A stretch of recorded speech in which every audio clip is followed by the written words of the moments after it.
경남의 한 조용한 시골 마을. 햇살 아래 세탁기를 돌리던 30대 미혼 여성, 차정민. 이웃들은 이혼하고 내려온 서울 여자쯤으로 여겼다. 하지만 그 누구도 몰랐다. 그녀의 방 구석엔 찢어진 태극 마크와 함께 불명의 전역 도장이 찍힌 군복이 숨겨져 있었다는 걸. 그런데 어느 날 노인이 트럭에 납치된다. 주민들은 속수무책, 경찰은 외면.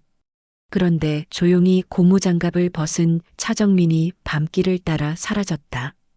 맨손으로 조폭셋을 제압하고 묶인 노인을 구출해 트럭제 파출소에 던져놓은 그녀. 그 순간 마을은 경악했다. 그 여자 누구야? 그리고 나타난 과거. 그녀를 파멸시킨 전 남자. 군 법무단 장교였던 이진혁이 말한다. 정민아, 내 저녁엔 진실이 있어. 너는 죄가 없었어. 다시 군복을 꺼내 입은 정민. 잊으려 했던 전우와 손을 잡고 노인을 위해 마지막 전쟁에 뛰어든다. 조폭 본거지를 습격하는 가면 쓴 여자. 그 팔엔 다시 특전사 마크가 붙었다. 그녀는 외친다. 이젠 내가 법이다. 구독과 좋아요는 저희에게 큰 힘이 됩니다. 구독과 좋아요는 무료입니다. 사연 시작합니다. 경남 거창 인근의 작은 마을에 봄이 찾아왔습니다. 산자락을 따라 늘어선 낡은 기와집들 사이로 복숭아꽃이 피어나고 마을 어귀에는 벚꽃이 흩날리고 있었습니다. 이른 아침부터 마을 곳곳에서는 빨래를 널고 마당을 쓸며 하루를 시작하는 주민들의 모습이 보였습니다. 그 중에서도 유독 눈에 띄는 집이 하나 있었습니다. 마을 끝자락에 자리한 단독주택, 그곳 마당에서는 한 여자가 조용히 세탁기를 돌리고 있었습니다. 이름은 차정민, 34살입니다. 키가 크고 어깨가 넓은 편이었지만 수수한 면바지와 티셔츠 차림이 그녀를 평범한 여성으로 보이게 했습니다. 정민은 세탁기에서 나오는 물소리를 들으며 빨랫줄에 하얀 이불을 널기 시작했습니다. 그녀의 손목에는 시계 자국인지 희미한 선이 있었고 팔뚝 곳곳에는 작은 상처들이 남아 있었습니다. 하지만 그 모든 것들이 햇빛에 가려져 눈에 잘 띄지 않았습니다. 아이고, 정민 씨 또 빨래하네. 담 너머에서 들려오는 목소리에 정민이 고개를 들었습니다. 옆집에 사는 박순자 아주머니였습니다. 60대 중반의 순자는 마을에서 소문의 중심 역할을 하는 인물이었습니다. 네, 안녕하세요. 정민이 단조롭게 인사를 건넸습니다. 그녀의 목소리는 낮고 차분했지만 어딘가 감정이 억눌린 듯한 느낌이 있었습니다. 혼자 사니까 빨래가 많지도 않을 텐데 맨날 세탁기 돌리는 소리가 나던데 뭘 그렇게 빨아? 순자의 질문에 정민은 잠시 손을 멈췄습니다. 그리고는 별다른 대답 없이 다시 이불을 털기 시작했습니다. 참 말수가 적어. 서울에서 내려올 때 짐도 별로 없더니 뭘 하고 살았던 사람인지 모르겠네. 순자가 중얼거리며 돌아가자 정민은 깊게 숨을 들이쉬었습니다. 마을에 온 지 벌써 2달이 넘었지만 아직도 주민들의 시선이 부담스러웠습니다. 그들이 궁금해하는 것도 당연했습니다. 30 넘은 미혼 여성이 혼자서 시골 마을에 내려와 별다른 일도 하지 않고 지내니 말입니다. 오후가 되자 마을 정자에 아주머니들이 모여들었습니다. 이곳은 마을의 모든 소식이 오가는 정보 교환소 역할을 했습니다. 정민이 그애 도대체 뭐하고 사는 거야? 김영숙 아주머니가 고개를 저으며 말했습니다. 이혼했다던데 뭐. 서울에서 살기 힘들어서 내려온 거 아냐? 근데 팔뚝 좀 봐. 아주 돌덩이야. 보통 여자 팔이 아니더라고. 운동을 했나 보지. 요즘 여자들 헬스장 많이 다니잖아. 그래도 이상해. 낮에 집에만 있고 나가는 것도 장 보러 갈 때뿐이고. 아주머니들의 수군거림은 계속 이어졌습니다. 하지만 정민에 대해 확실히 아는 사람은 아무도 없었습니다. 한편 정민의 집 안쪽 방에는 아무도 모르는 비밀이 숨겨져 있었습니다. 옷장 깊숙한 곳에 검은 봉지에 쌓인 군복 한 벌이 있었습니다. 태극 마크 옆에는 특전사라는 글자가 새겨져 있었고 계급장에는 중사계급이 달려 있었습니다. 하지만 그 군복은 구겨져 있었고 태극 마크는 반쯤 찢어진 상태였습니다. 그 옆에는 서류 봉투가 하나 놓여 있었습니다. 봉투 안에는 군 인사사령부에서 발급한 해임 통보서가 들어 있었습니다. 서류 상단에는 빨간 글씨로 불명예 저녁이라는 도장이 선명하게 찍혀 있었습니다. 저녁이 되자 정민은 혼자서 간단한 식사를 했습니다. 밥 한 공기에 김치찌개, 그리고 계란 후라이 하나가 전부였습니다. 식사를 마친 후에는 거실에 앉아 무표정한 얼굴로 텔레비전을 보았습니다.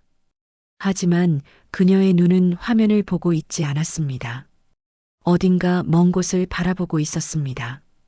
밤이 깊어지자 정민은 창문 너머로 마을의 야경을 바라보았습니다. 평온해 보이는 이 작은 마을에서 그녀가 찾고 있는 것은 과연 무엇일까요? 단순히 조용한 삶을 원해서 이곳에 온 것일까요? 아니면 다른 이유가 있는 것일까요?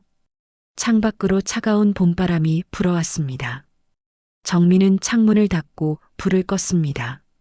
어둠 속에서 그녀의 얼굴에는 복잡한 감정이 스쳐 지나갔습니다.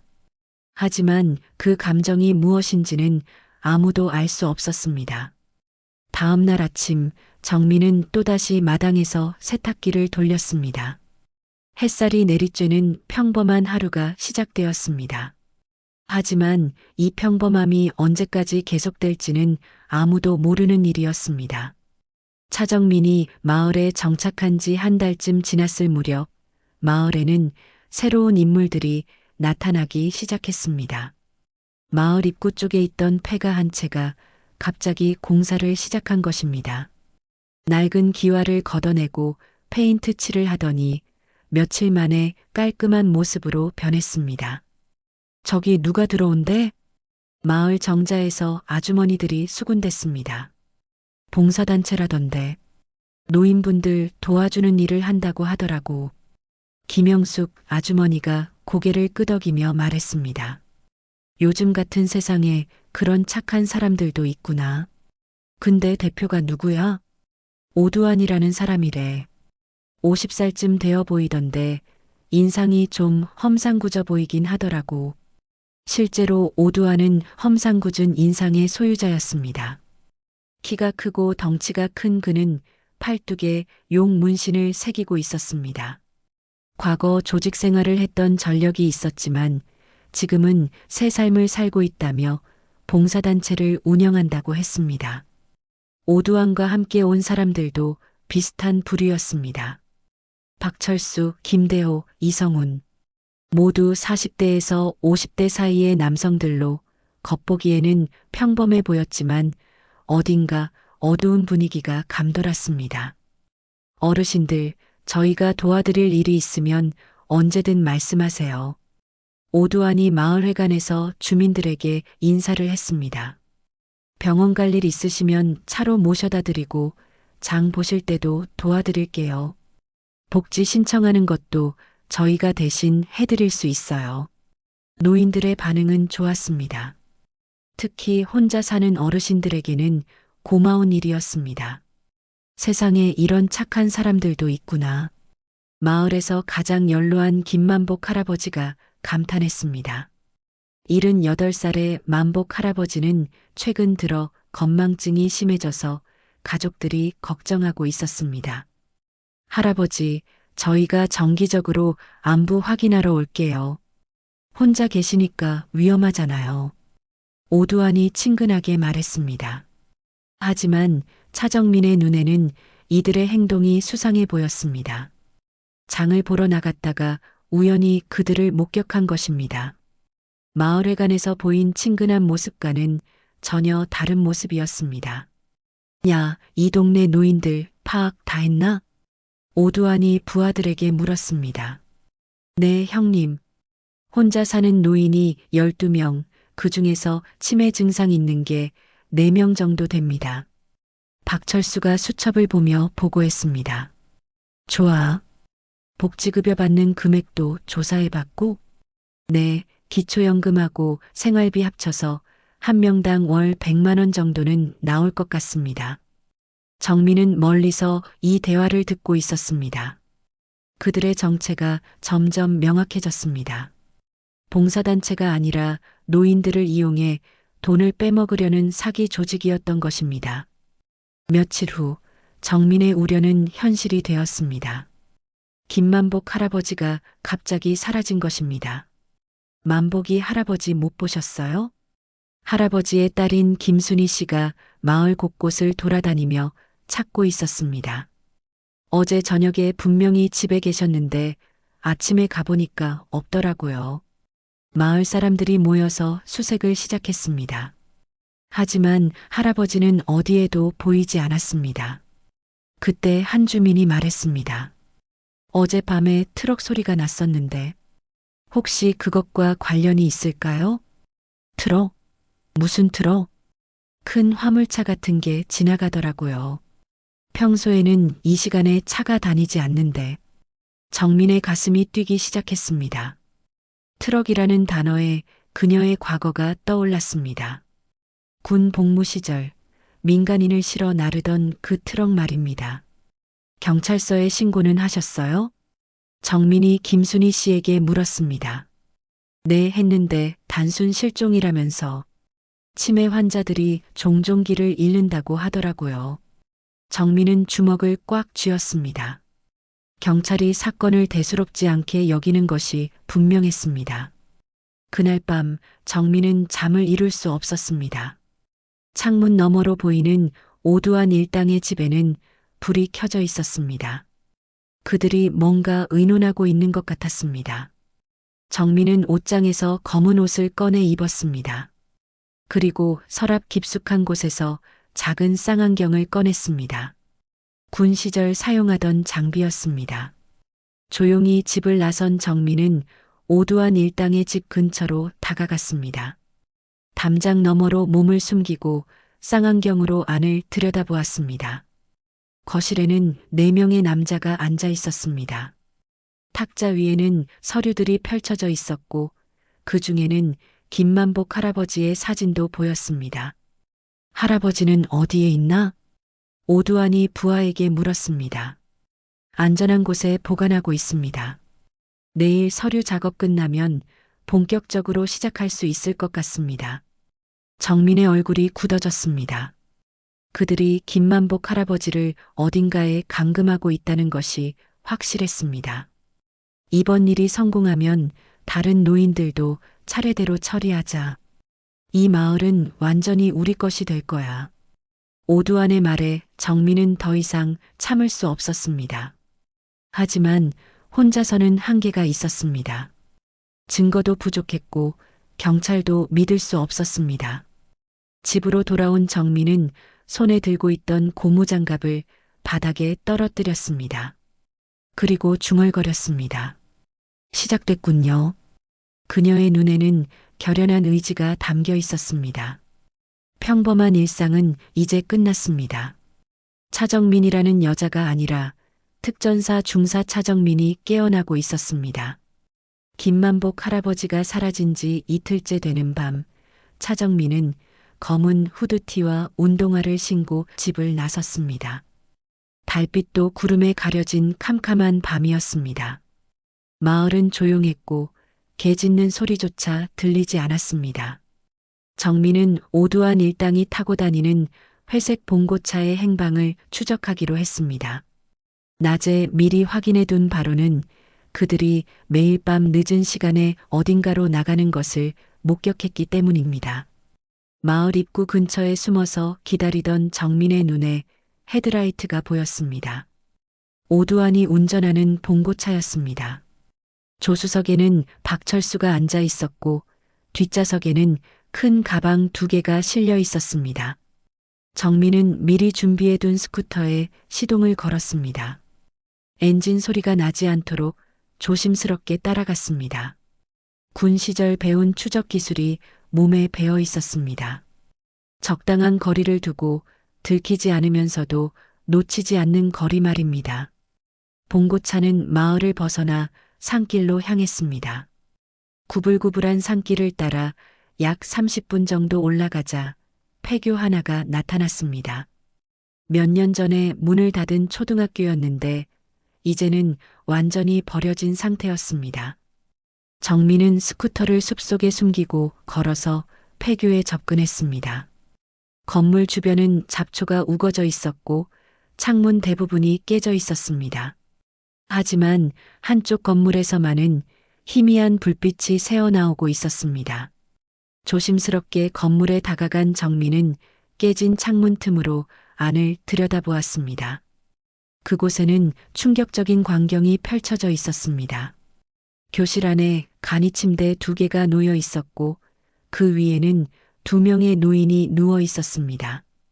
김만복 할아버지와 다른 마을에서 온 것으로 보이는 또 다른 할아버지였습니다. 2분 모두 손목과 발목이 끈으로 묶여 있었습니다. 만복 할아버지는 의식이 있었지만 매우 약해 보였습니다. 물도 제대로 마시지 못한 채 입술이 바짝 말라 있었습니다. 옆에 놓인 그릇에는 찬밥 몇 숟갈이 그대로 남아 있었습니다. 정민의 주먹이 떨렸습니다. 분노가 치밀어 올랐습니다. 하지만 감정을 억누르고 상황을 파악해야 했습니다. 적이 몇 명인지, 무기는 있는지, 탈출 경로는 어떻게 되는지 확인해야 했습니다. 그때 뒤쪽에서 발소리가 들렸습니다. 정민은 재빨리 몸을 숨겼습니다. 오두환과 박철수가 담배를 피우며 걸어오고 있었습니다. 내일이면 서류 작업이 끝나.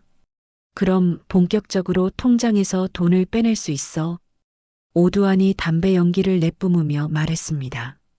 형님, 그런데 이렇게 계속 붙잡아 두는 게 안전할까요? 가족들이 계속 찾고 있는데. 박철수가 걱정스러운 표정으로 말했습니다. 걱정하지 마. 경찰도 우리 편이야. 돈 몇 푼 주니까 단순 실종으로 처리해 주더라고. 정민은 이 대화를 들으며 상황이 생각보다 심각하다는 것을 깨달았습니다. 경찰까지 매수되어 있다면 정상적인 방법으로는 해결이 불가능했습니다. 2 사람이 건물 안으로 들어가자 정민은 다른 방법을 생각해 보았습니다. 직접 구출 작전을 펼치는 것이었습니다. 하지만 안에 몇 명이 더 있는지 알 수 없었습니다. 잠시 후 김대호와 이성훈도 도착했습니다. 이제 총 4명이 건물 안에 있었습니다. 정민은 숨을 고르며 계획을 세웠습니다. 먼저 전기를 차단해야 했습니다. 폐교이지만 임시로 전선을 연결해서 전기를 사용하고 있었습니다. 정민은 건물 뒤쪽으로 돌아가서 전기 차단기를 찾았습니다. 찰칵! 전기가 꺼지자 건물 안이 순식간에 어둠에 휩싸였습니다. 야, 정전이야. 전기 확인해봐. 혼란스러운 목소리들이 들렸습니다. 정민은 이 틈을 타서 건물로 들어갔습니다. 군 시절 야간 작전 훈련이 몸에 배어 있어서 어둠 속에서도 움직이는데 문제가 없었습니다. 복도를 따라 조용히 이동하던 정민 앞에 김대호가 나타났습니다. 손전등을 들고 있던 그는 정민을 발견하고 깜짝 놀랐습니다. 누구야? 김대호가 소리치려는 순간 정민이 재빨리 그의 뒤로 돌아가서 목을 눌렀습니다. 특전사에서 배운 제압술이었습니다. 김대호는 소리도 내지 못하고 의식을 잃었습니다. 이어서 복도에서 마주친 이성훈도 같은 방식으로 제압했습니다. 하지만 이번에는 손전등이 바닥에 떨어지면서 큰 소리가 났습니다. 뭔 소리야? 오두환의 목소리가 들렸습니다. 정민은 재빨리 몸을 숨겼습니다. 박철수가 먼저 복도로 나왔습니다. 바닥에 쓰러져 있는 이성훈을 발견하고 놀라면서 뒤돌아보려는 순간 정민이 나타났습니다. 이번에는 빨랫줄을 사용했습니다. 집에서 가져온 빨랫줄로 박철수의 목을 감고 조였습니다. 박철수는 몇 초간 발버둥 치다가 힘없이 쓰러졌습니다. 마지막으로 남은 것은 오두환이었습니다. 정민은 교실 문 앞에 섰습니다. 안에서는 오두환이 무언가를 찾고 있는 소리가 들렸습니다. 누구든 나와. 내가 누구인 줄 알아? 오두환이 소리쳤습니다. 하지만 대답은 없었습니다. 정민은 조용히 교실 문을 열고 들어갔습니다. 어둠 속에서 오두환과 정민이 마주쳤습니다. 오두환이 정민을 보고 어이없다는 표정을 지었습니다. 뭐야, 여자잖아? 너 누구야? 정민은 대답하지 않았습니다. 대신 침착하게 오두환에게 다가갔습니다. 오두환이 주먹을 휘둘렀지만 정민은 쉽게 피했습니다. 그리고 오두환의 팔을 잡아서 뒤로 비틀었습니다. 뼈가 부러지는 소리와 함께 오두환이 비명을 질렀습니다. 아! 정민은 오두환을 바닥에 눕히고 빨랫줄로 손발을 묶었습니다. 그리고 김만복 할아버지와 다른 할아버지의 끈을 풀어주었습니다. 할아버지, 괜찮으세요? 누구시오? 고마워요. 정말 고마워요. 만복 할아버지가 떨리는 목소리로 말했습니다. 폐교안은 고요했습니다. 4명의 조직원들이 모두 제압되었고 2분의 할아버지는 무사히 구출되었습니다. 정민의 얼굴에는 만족스러운 미소가 떠올랐습니다. 다음 날 아침 7시 마을 파출소 앞에 회색 봉고차 한 대가 조용히 멈춰섰습니다. 평소보다 이른 시간이라 마을은 아직 조용했지만 몇몇 일찍 일어난 주민들이 이상한 광경을 목격했습니다. 운전석에서 내린 사람은 다름 아닌 차정민이었습니다. 그녀는 평소와 다름없는 수수한 차림이었지만 얼굴에는 묘한 긴장감이 돌고 있었습니다. 정민이 조수석 문을 열자 안에서 신음소리가 새어나왔습니다. 파출소 안에서 졸고 있던 최 경찰관이 차 소리에 깨어났습니다. 창문으로 내다본 그는 깜짝 놀라 밖으로 뛰어나왔습니다. 이게 무슨 일입니까? 차 안에는 오두환, 박철수, 김대호, 이성훈이 모두 빨랫줄로 묶인 채 쌓여 있었습니다.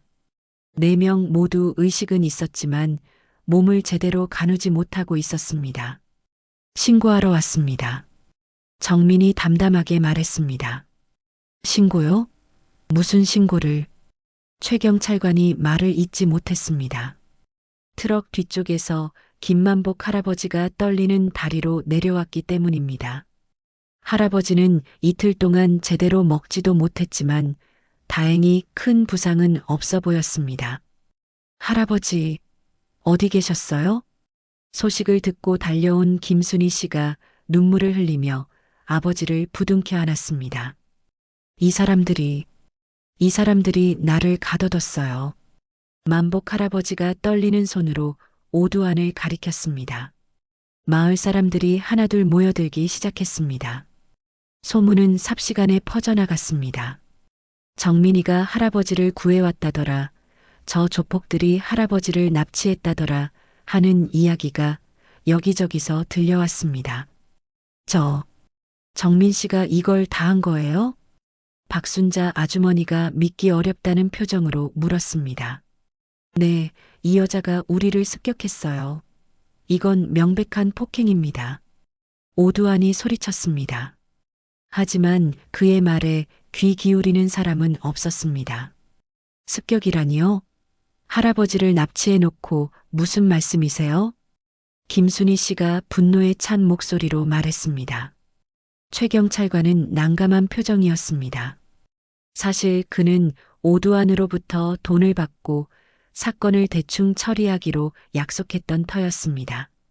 하지만 이렇게 모든 증거가 드러나고 주민들이 모두 지켜보고 있는 상황에서는 어쩔 도리가 없었습니다. 일단 상황을 정리해 보겠습니다. 최 경찰관이 어버버했습니다. 정민은 조용히 지켜보고 있었습니다. 그녀의 얼굴에는 여전히 무표정이 흘렀지만 내심으로는 만족스러웠습니다. 계획대로 되고 있었기 때문입니다. 정민 씨, 정말 고맙습니다. 만복 할아버지가 정민에게 다가와 손을 잡았습니다. 별 말씀을요. 당연한 일을 했을 뿐입니다. 정민이 겸손하게 대답했습니다. 그런데 어떻게 혼자서 저 사람들을 다 제압한 거예요? 김영숙 아주머니가 궁금하다는 표정으로 물었습니다. 운이 좋았나 봅니다. 정민이 간단히 답했습니다. 하지만 주민들의 눈에는 그녀가 평범한 여성이 아니라는 것이 분명해 보였습니다. 맞지? 내가 뭘 했어? 저 여자 팔뚝이 장난이 아니라고 했잖아. 박순자 아주머니가 고개를 끄덕였습니다. 운동을 좀 했나 보네. 요즘 여자들 대단해. 하지만 일부 주민들은 여전히 의구심을 품었습니다. 그래도 이상하지 않아?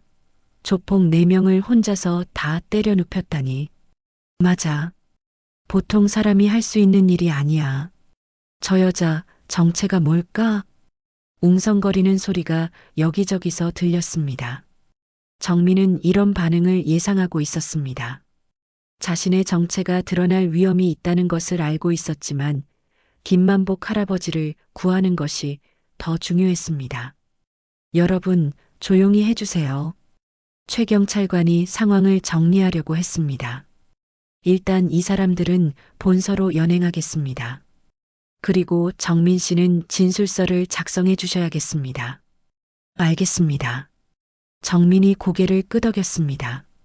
오두환 일당이 경찰차에 실려가자 마을 분위기가 한결 밝아졌습니다. 사기 조직이 사라진 것에 대한 안도감이 컸습니다. 이제 안심이구나. 정민 씨 덕분이야. 정말 고마운 사람이네. 주민들의 평가가 완전히 바뀌었습니다. 처음에는 의심스러워하던 사람들도 이제는 정민을 영웅처럼 대했습니다. 하지만 정민의 마음은 편하지 않았습니다. 오늘 일로 인해 자신의 과거가 드러날 가능성이 높아졌기 때문입니다. 특히 경찰 조사 과정에서 신상이 확인될 수 있었습니다. 정민 씨, 진짜 대단해요. 김순희 씨가 다가와서 말했습니다. 아버지가 무사해서 정말 다행이에요. 어떻게 감사드려야 할지. 괜찮습니다. 이웃끼리 당연한 일이죠. 정민이 미소를 지었습니다. 하지만 그 미소 뒤에는 복잡한 감정이 숨어 있었습니다. 오후가 되자 정민은 집으로 돌아갔습니다. 마당에서 다시 세탁기를 돌리기 시작했습니다. 평범한 일상으로 돌아가려는 노력이었습니다. 하지만 마을 분위기는 완전히 바뀌어 있었습니다. 정민을 바라보는 주민들의 시선이 달라졌습니다. 의심과 경계심이 사라지고 대신 존경과 감사의 마음이 생겨났습니다. 저 여자 뭔가 특별한 사람인 것 같아. 그냥 주부가 아니야. 분명히. 그래도 고마운 사람이야. 우리를 도와줬잖아. 정민은 빨래를 널면서 이런 대화들을 들었습니다. 예상했던 반응이었지만 여전히 부담스러웠습니다. 그날 밤 정민은 창문 너머로 마을을 바라보았습니다. 평온해 보이는 마을이었지만 이제 그녀를 바라보는 시선들이 달라졌다는 것을 느낄 수 있었습니다. 이제 시작일 뿐이야. 정민이 혼자 중얼거렸습니다. 오늘의 일은 끝이 아니라 새로운 시작이라는 것을 알고 있었습니다. 김만복 할아버지 구출 사건이 있은 지 사흘째 되는 날 마을 입구로 낡은 검은색 SUV 한 대가 들어왔습니다. 차는 천천히 마을길을 따라 움직이며 마치 무언가를 찾고 있는 듯 했습니다. 운전석에 앉은 남자는 40대 초반으로 보였고 날카로운 눈빛으로 주변을 살피고 있었습니다. 차가 정민의 집 앞에서 멈췄습니다. 문이 열리고 키 큰 남자가 내렸습니다. 깔끔한 정장 차림에 검은 가방을 들고 있는 그의 모습은 이 시골 마을과는 어울리지 않았습니다. 남자의 이름은 이진혁, 41살이었습니다. 정민은 마당에서 빨래를 널고 있다가 그 차 소리를 들었습니다. 고개를 돌린 순간 그녀의 얼굴이 굳어졌습니다. 손에 들고 있던 빨래 집게가 바닥에 떨어졌습니다. 정민아. 이진혁이 대문 앞에서 정민을 불렀습니다. 그의 목소리는 낮고 진중했지만 어딘가 떨리는 느낌이 있었습니다. 왜 여기까지 왔어? 정민이 차갑게 말했습니다. 그녀의 목소리에는 분노와 당황이 뒤섞여 있었습니다.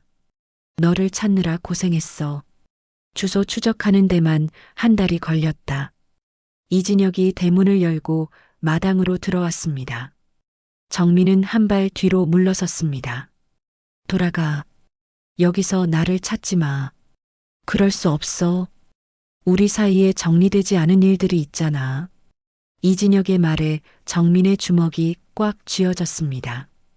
과거의 기억들이 물밀듯이 밀려왔습니다. 특전사 시절 그와 함께했던 시간들, 그리고 모든 것이 무너진 그날 말입니다.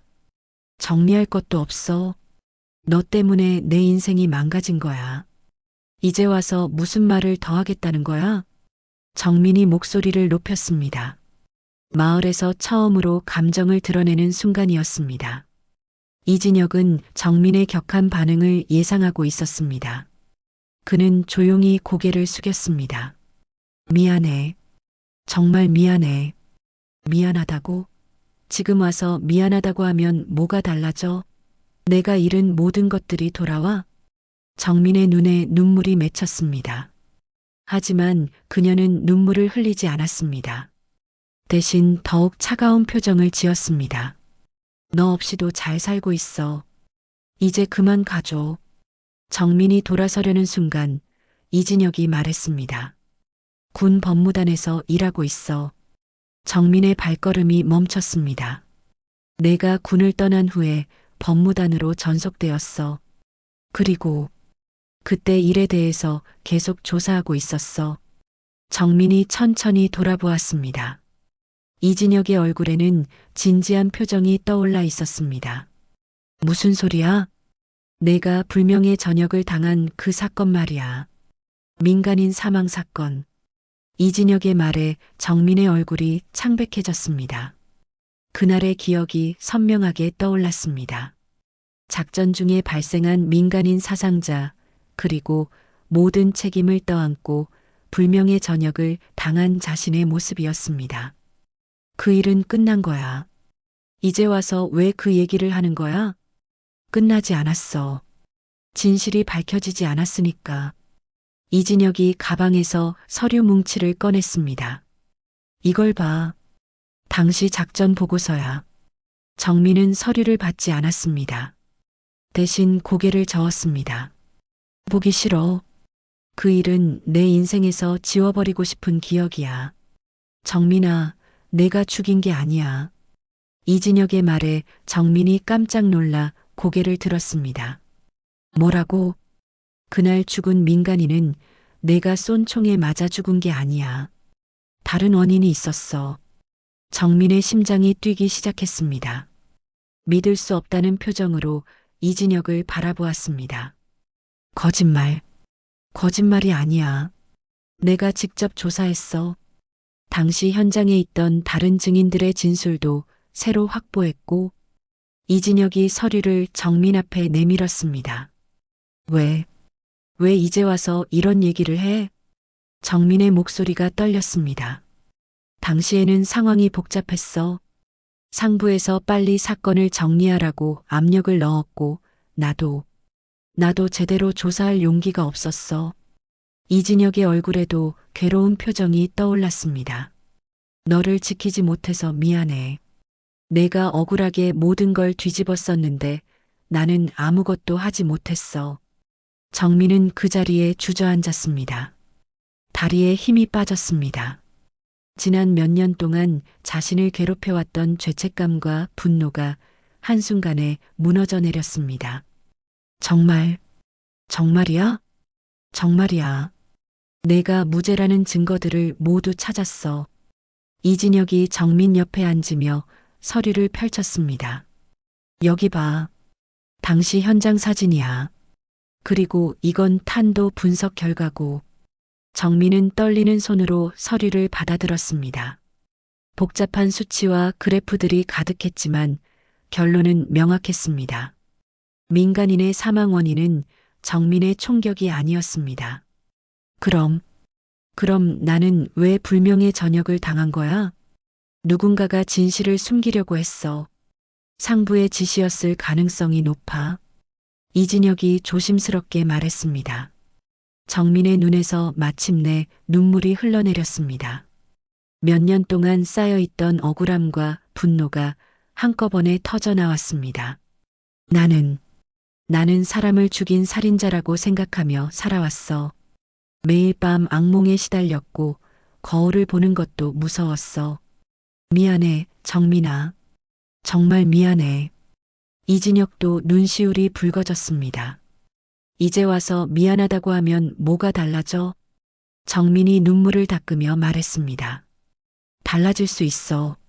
내 명예를 회복시켜줄 수 있어. 그리고 이진혁이 잠시 망설이더니 말을 이었습니다.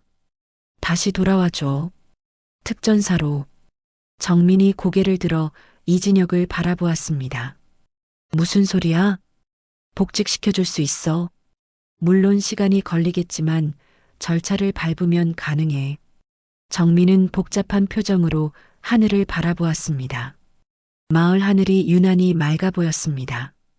이진혁과 정민은 마당 평상에 앉아 긴 대화를 나누었습니다. 해가 서쪽으로 기울어가면서 두 사람의 그림자가 길게 늘어졌습니다. 정민은 여전히 서류를 들여다보고 있었습니다. 몇 번이고 다시 읽어도 믿기 어려운 내용이었습니다. 진혁아, 그런데 왜 이제야 이걸 가져온 거야? 정민이 고개를 들어 물었습니다. 눈가에는 아직 눈물 자국이 남아 있었습니다. 이진혁은 잠시 망설이더니 입을 열었습니다. 사실을 말하면 나도 그때는 확신이 없었어. 무슨 뜻이야? 내가 전역한 후에 계속 조사를 했는데 처음에는 증거를 찾기가 어려웠어. 상부에서 많은 자료들을 비공개로 분류해버렸거든. 이진혁이 고개를 숙였습니다.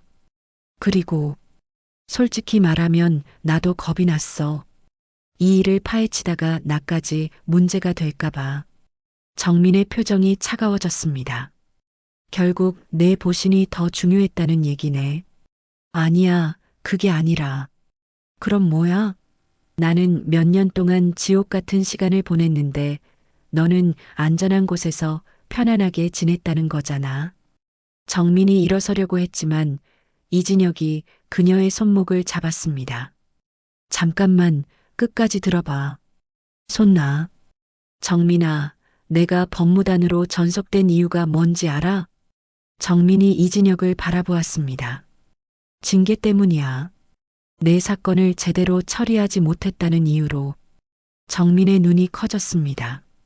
나도 결국 군 생활을 제대로 마무리하지 못했어. 진급도 막혔고 원래 계획했던 커리어도 모두 무너졌어. 이진혁의 목소리에 씁쓸함이 묻어났습니다. 그래서 법무단에서 일하면서 계속 이 사건을 조사했던 거야. 너의 억울함을 풀어주는 것이 나의 속죄이기도 했으니까. 정민은 복잡한 표정으로 이진혁을 바라보았습니다. 분노와 안도감이 교차했습니다. 그렇다고 해서 내가 겪은 고통이 사라지는 건 아니야. 알고 있어. 그래서 더욱 미안해. 두 사람 사이에 침묵이 흘렀습니다. 마을에서는 저녁 식사 준비를 하는 연기가 여기저기서 피어올랐습니다. 진혁아, 그런데 정말 궁금한 게 있어. 정민이 조심스럽게 말을 꺼냈습니다. 그날 정말로 무슨 일이 있었던 거야? 내가 기억하는 것과 다른 일이 있었다는 거야? 이진혁이 깊게 숨을 들이쉬었습니다. 그날 작전 지역에 민간인이 있다는 정보가 있었어. 하지만 상부에서는 그 정보를 현장에 제대로 전달하지 않았어. 뭐라고? 내가 받은 작전 지시서에는 민간인 관련 내용이 없었잖아. 원래는 있어야 했는데. 정민의 얼굴이 굳어졌습니다. 그럼 나는 민간인이 있다는 것도 모르고 작전에 참여한 거야? 맞아. 그리고 그 민간인은 내가 쏜 총에 맞아 죽은 게 아니라 다른 폭발물에 의해 사망한 거였어. 이진혁이 서류 중 한 장을 가리켰습니다. 여기 부검 결과가 있어. 사망 원인은 폭발로 인한 파편상이야. 총상이 아니라. 정민은 그 서류를 뚫어지게 바라보았습니다. 지난 몇 년 동안 자신을 괴롭혀왔던 죄책감의 실체가 드러나는 순간이었습니다. 그럼 나는 왜 책임을 져야 했던 거야? 누군가는 책임을 져야 했으니까. 그리고 너는 가장 만만한 희생양이었던 거야. 이진혁의 말에 정민의 주먹이 떨렸습니다. 말도 안 돼. 이건 말도 안 돼. 나도 그렇게 생각해. 그래서 지금이라도 진실을 밝히려는 거야. 정민은 한동안 아무 말도 하지 못했습니다. 머릿속이 복잡했습니다. 기쁨과 분노, 안도감과 배신감이 뒤섞였습니다. 진혁아, 그런데 이제 와서 이걸 밝힌다고 해서 뭐가 달라져? 내 명예를 회복시킬 수 있어. 그리고 진짜 책임자들을 처벌할 수도 있고, 그런 게 중요한 게 아니야. 정민이 고개를 저었습니다. 나는 그냥 평범하게 살고 싶어. 군대도 과거도 모두 잊고 싶어. 정민아, 하지만 너는 너 자신을 속이고 있는 거야. 이진혁이 정민의 눈을 바라보며 말했습니다. 며칠 전에 일어난 일을 봐. 노인을 구하기 위해서 내가 한 일 말이야. 정민이 깜짝 놀랐습니다. 어떻게 그걸 알아? 지역 경찰서에 연락이 왔어. 특이한 사건이라고 해서 보고가 올라온 거야. 이진혁이 미소를 지었습니다. 조폭 4명을 혼자서 제압한 여성이 있다는 보고였어. 그래서 혹시나 해서 조사해 봤더니 너였던 거야. 정민은 당황스러웠습니다. 그건 우연히 그렇게 된 거야. 우연이라고? 특전사 출신이 아니면 불가능한 일이야. 이진혁이 진지하게 말했습니다. 정민아, 너는 여전히 정의감이 살아있어. 그리고 약한 사람들을 보호하고 싶어 하는 마음도 그대로야. 정민은 고개를 저었습니다. 아니야. 나는 그냥 뭐야? 그냥 평범한 사람이라고. 평범한 사람이 조폭들을 제압하고 노인을 구해. 이진혁의 말에 정민은 할 말이 없었습니다. 정민아, 돌아와. 우리에게는 내가 필요해. 필요하다고? 특전사에는 너 같은 사람이 필요해. 진짜 정의감을 가진 사람 말이야. 정민은 하늘을 바라보았습니다. 구름 한 점 없는 맑은 하늘이었습니다. 생각해 볼게. 정민이 조용히 말했습니다. 시간을 줄게. 하지만 너무 오래 기다릴 수는 없어. 이진혁이 일어서면서 명함을 건넸습니다. 결정되면 연락해. 언제든 기다리고 있을게. 이진혁이 차에 타고 떠나자 정민은 혼자 마당에 남았습니다. 손에는 여전히 서류 뭉치가 들려 있었습니다. 자신의 인생을 바꿀 수 있는 서류였습니다. 저녁 무렵 정민은 서류를 방 안에 넣어두고 다시 빨래를 널기 시작했습니다. 하지만 마음은 전혀 평온하지 않았습니다. 과거와 현재, 그리고 미래가 복잡하게 얽혀 있었습니다. 이진혁이 떠난 지 사흘 후 정민은 충격적인 소식을 들었습니다. 인근 마을에서 또 다른 노인이 실종되었다는 것이었습니다.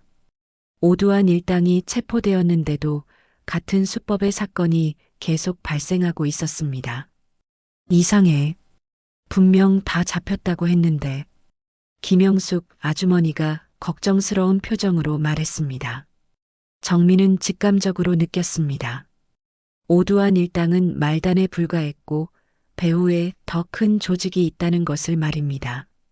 그날 밤 정민은 이진혁에게 전화를 걸었습니다. 진혁아, 나야. 정민아, 결정한 거야? 그건 아니고 도움이 필요해. 정민은 상황을 설명했습니다. 이진혁은 즉시 이해했습니다. 알겠어. 내일 아침에 갈게. 그리고 정우도 데리고 갈게. 정우? 서정우. 우리 동기 기억나지? 지금 특전사에서 일하고 있어. 다음 날 새벽 이진혁과 서정우가 도착했습니다. 정우는 여전히 현역 특전사 중이었습니다. 정민을 보자 반가워했습니다. 정민아, 오랜만이다. 많이 힘들었지? 정우야. 정민의 눈가가 촉촉해졌습니다. 옛 동료를 만나니 과거의 기억들이 되살아났습니다. 이번 일 우리가 도와줄게. 정우가 진지하게 말했습니다. 하지만 비공식적으로 해야 해. 상부에서는 모르게. 세 사람은 작전을 계획했습니다. 먼저 실종된 노인들이 어디에 감금되어 있는지 찾아야 했습니다. 산 너머에 폐공장이 하나 있어. 정민이 지도를 가리켰습니다. 며칠 전부터 밤마다 트럭이 그쪽으로 다니는 걸 봤어. 좋아. 오늘 밤에 정찰해보자. 이진혁이 고개를 끄덕였습니다. 밤이 되자 세 사람은 검은 옷을 입고 폐공장으로 향했습니다. 달이 없는 어두운 밤이었습니다. 정민은 다시 특전사 시절의 감각을 되찾고 있었습니다. 폐공장에 도착하자 예상대로 여러 명의 경비가 서 있었습니다. 건물 안에서는 불빛이 새어나오고 있었습니다. 저기 봐. 정우가 쌍안경으로 건물을 살피며 말했습니다. 창문 너머로 사람들이 보여. 노인들 같아. 정민의 가슴이 뛰었습니다. 역시 예상이 맞았습니다. 몇 명이나 있지? 경비가 6명 정도. 안에는 더 있을 것 같아. 이진혁이 상황을 파악했습니다. 우리가 할 수 있을까? 해야지. 정민이 단호하게 말했습니다. 이번에는 경찰도 믿을 수 없어. 우리가 직접 해결해야 해. 세 사람은 역할을 분담했습니다. 정우는 후방에서 지원하고 이진혁과 정민이 직접 침투하기로 했습니다. 정민아, 괜찮겠어? 이진혁이 걱정스럽게 물었습니다. 걱정하지 마. 몸은 기억하고 있어. 정민이 자신 있게 대답했습니다. 작전이 시작되었습니다. 정민은 담장을 넘어 조용히 공장 안으로 들어갔습니다. 특전사 시절의 훈련이 몸에 배어 있어서 소리 하나 내지 않고 움직일 수 있었습니다. 첫 번째 경비를 만났을 때 정민은 주저하지 않았습니다. 뒤에서 접근해서 목을 눌러 기절시켰습니다. 두 번째, 세 번째 경비도 같은 방식으로 제압했습니다. 이진혁도 반대편에서 경비들을 제압하고 있었습니다. 둘의 호흡이 완벽하게 맞았습니다. 마침내 건물 안으로 들어간 두 사람은 충격적인 광경을 목격했습니다. 6명의 노인이 침대에 묶여 있었고 그들의 상태는 매우 좋지 않았습니다. 할아버지들, 괜찮으세요? 정민이 다가가서 끈을 풀어주었습니다. 고맙습니다. 정말 고맙습니다. 노인들이 떨리는 목소리로 말했습니다. 하지만 그때 뒤에서 박수 소리가 들렸습니다. 훌륭하네. 역시 특전사 출신답게 잘하는군. 돌아보니 정장을 입은 남자가 서 있었습니다. 50대 후반으로 보이는 그는 여유로운 표정을 짓고 있었습니다. 누구세요? 이진혁이 경계하며 물었습니다. 내 소개는 나중에 하고. 차정민 중사님, 오랜만입니다. 남자가 정민을 바라보며 미소를 지었습니다. 어떻게 내 이름을? 당신 때문에 우리가 손해를 많이 봤거든요. 당연히 알아보죠. 남자의 말에 정민은 소름이 돋았습니다. 이들이 단순한 사기 조직이 아니라는 것을 깨달았습니다. 오늘은 여기까지만 하죠.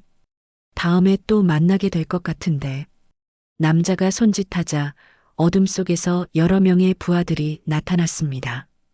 가자. 이진혁이 정민의 손을 잡고 말했습니다. 노인들을 부축하며 급히 공장을 빠져나왔습니다. 공장에서 나온 후 세 사람과 노인들은 안전한 곳으로 이동했습니다. 노인들은 모두 무사했지만 심하게 지쳐 있었습니다. 이번 일로 확실해졌어. 정민이 말했습니다. 이들은 단순한 사기꾼이 아니야. 더 큰 조직의 일부야. 그러면 어떻게 하지? 정우가 물었습니다. 끝장을 내야지. 정민의 눈에 결연한 의지가 담겨 있었습니다. 평범한 생활은 이제 불가능했습니다. 마을 사람들을 지키기 위해서라도 싸워야 했습니다. 정민아, 정말 괜찮겠어? 이진혁이 걱정스럽게 물었습니다. 괜찮아. 이제 도망칠 곳도 없어.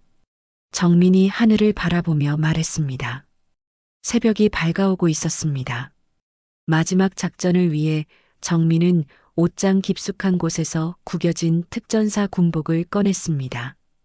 찢어진 태극 마크였지만 다시 한번 입을 때가 온 것 같았습니다. 불명예 전역이라는 낙인이 있었지만 이제는 그것이 중요하지 않았습니다. 정민아, 준비됐어? 이진혁이 물었습니다. 세 사람은 마지막 결전을 앞두고 있었습니다. 응. 끝장을 보자. 정민이 군복을 입으며 대답했습니다. 특전사 마크가 다시 그녀의 가슴에 붙어 있었습니다. 조직의 본거지는 산 깊숙한 곳에 있는 폐광산이었습니다. 정우의 정보 수집 결과 그곳에 조직의 핵심 인물들이 모여 있다는 것을 확인했습니다. 들어가자. 정민이 앞장서서 걸었습니다. 이제 그녀는 마을에 숨어 사는 평범한 여성이 아니었습니다. 특전사 중사 차정민이었습니다. 폐광산 입구에는 여러 명의 경비가 서 있었습니다. 하지만 세 사람의 협공에 금세 제압되었습니다. 특전사 출신 셋이 함께하니 적수가 없었습니다. 광산 깊숙한 곳으로 들어가자 넓은 공간이 나타났습니다. 그곳에는 약 10명의 조직원들이 있었고 중앙에는 어제 만났던 정장 남자가 서 있었습니다. 역시 오셨군요. 차정민 중사님. 남자가 박수를 치며 말했습니다. 이제 끝이야. 정민이 단호하게 말했습니다. 끝이라고요? 이제 시작인데요. 남자가 손짓하자 조직원들이 일제히 달려들었습니다. 치열한 격투가 벌어졌습니다. 정민은 오랫동안 잠들어 있던 특전사의 실력을 완전히 되찾았습니다. 맨손으로 적들을 하나씩 제압해 나갔습니다. 이진혁과 정우도 각자의 몫을 해내고 있었습니다. 세 사람의 팀워크는 완벽했습니다. 이럴 수가. 정장 남자가 당황하며 뒤로 물러났습니다. 그의 부하들이 모두 쓰러져 있었습니다. 게임 끝이야. 정민이 남자에게 다가갔습니다. 잠깐, 당신이 누군지 아세요? 남자가 소리쳤습니다.